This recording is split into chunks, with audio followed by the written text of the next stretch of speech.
السلام علیکم ورحمۃ اللہ وبرکاتہ۔ الحمدللہ رب العالمین والصلاۃ والسلام علی رسولہ الکریم۔ ان اللہ و ملائکتہ یصلون علی النبی یا ایھا الذین آمنوا صلوا علیہ وسلموا تسلیما۔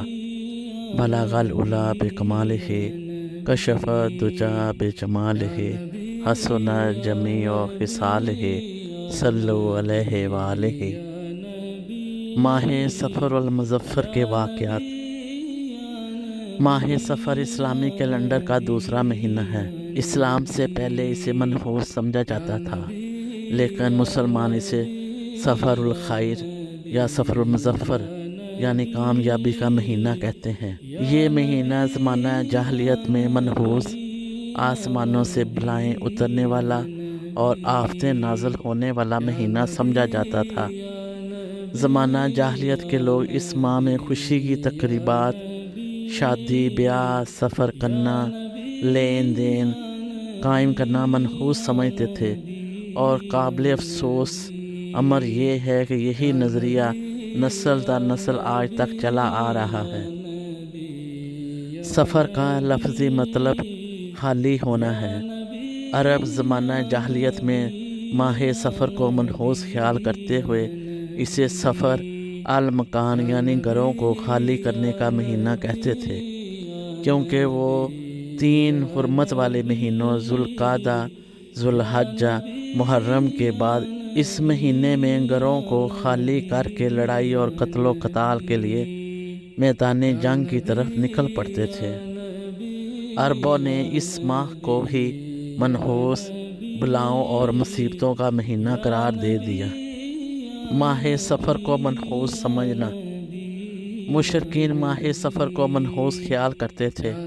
لڑائی اور قتل و غارت کی وجہ سے ان کے گھر خالی ہو جاتے تھے اور مصائب و مشکلات کا سامنا کرنا پڑتا، تو بجائے اس کے کہ وہ اپنے اعمال درست کرتے، وہ ماہ سفر کو منحوس سمجھتے۔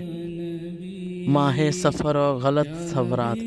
اس ترقی یافتہ دور میں بھی ماہ سفر المظفر میں نحوست سے متعلق لوگوں کے غلط نظریات ختم نہیں ہوئے، بلکہ جیسے ہی اس بابرکت مہینے کی آمد ہوتی ہے تو نحوست کے وہمی تصورات کے شکار بعض نادانوں کی جانب سے اس پاکیزہ مہینے کے متعلق طرح طرح کی غلط فہمیوں پر مشتمل پیغامات پھیلائے جاتے ہیں، اور اس ماہ کو انتہائی منحوس تصور کیا جاتا ہے۔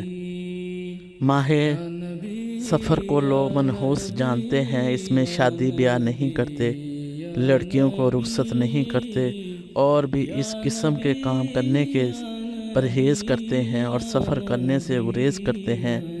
خصوصاً ماہ سفر کی ابتدائی 13 تاریخوں کو بہت زیادہ نجس مانی جاتی ہیں اور ان کو 13 تیزی کہتے ہیں۔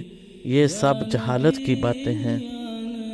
عوام سفر المظفر کو بلاؤں، حادثوں اور آفتوں کے نازل ہونے کا مہینہ قرار دیتے ہیں۔ یہ عقیدہ باطل ہے اور اس کی کوئی حقیقت نہیں ہے۔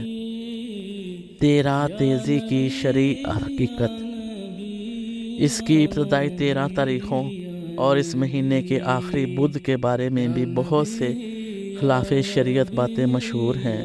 مثلاً ابتدائی تاریخوں میں چنے یا گندم ابال کر نیاز دلائی جاتی ہے، مخصوص تعداد میں سورۃ مزمل کا ختم کروایا جاتا ہے، ساحل سمندر پر آٹے کی گولیاں بنا کر مچھلیوں کو ڈالی جاتی ہیں۔ ان سب کے پیچھے لوگوں کا یہ ذہن بنا ہوا ہے کہ ماہ سفر میں جو آفات و بلیات نازل ہوتی ہیں، ان کاموں کے کرنے سے یہ بلائیں ٹال جاتی ہیں۔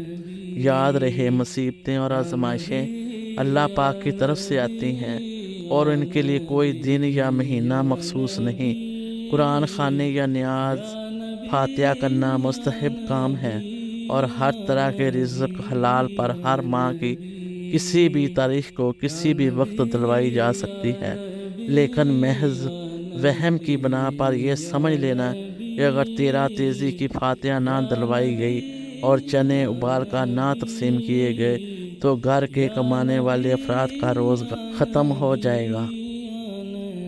ماہ سفر میں بلائیں آفات اترنے اور جنات کے نزول کا عقیدہ من گڑت ہے۔ اللہ تعالیٰ کی تقدیر و تسیر میں زمانے کا کوئی دخل نہیں۔ ماہ سفر بھی دیگر مہینوں کی طرح ایک مہینہ ہے۔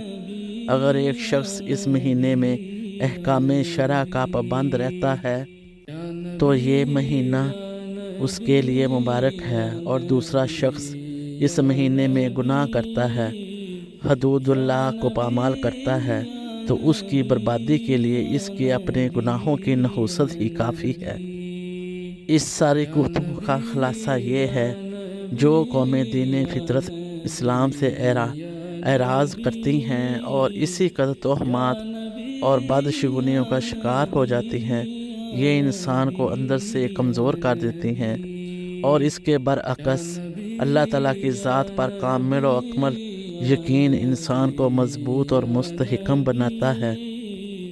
پھر انسان کسی دن یا مہینے کو منحوس نہیں سمجھتا، بلکہ ہر خیر و شر کا اللہ کی طرف سے ہونے کا یقین رکھتا ہے۔ اس ماہ میں دیگر مہینوں کی طرح درود پاک کی کثرت کی جائے، نماز پنجگانہ کے ساتھ ساتھ نوافل کا اہتمام کیا جائے اور اراد و وظائف کیے جائیں۔ یہ سب باتیں بے بنیاد ہیں۔ آقا حضور صلی اللہ علیہ وآلہ وسلم نے ایسی نحوست اور بدشگونیوں سے منع فرمایا ہے۔ اللہ تبارک و تعالی ہمیں آقا حضور صلی اللہ علیہ وآلہ وسلم کی احادیث مبارکہ کی روشنی میں اپنی زندگیوں کو ان فرمان کے مطابق گزارنے کی توفیق عطا فرمائے۔ آمین ثم آمین۔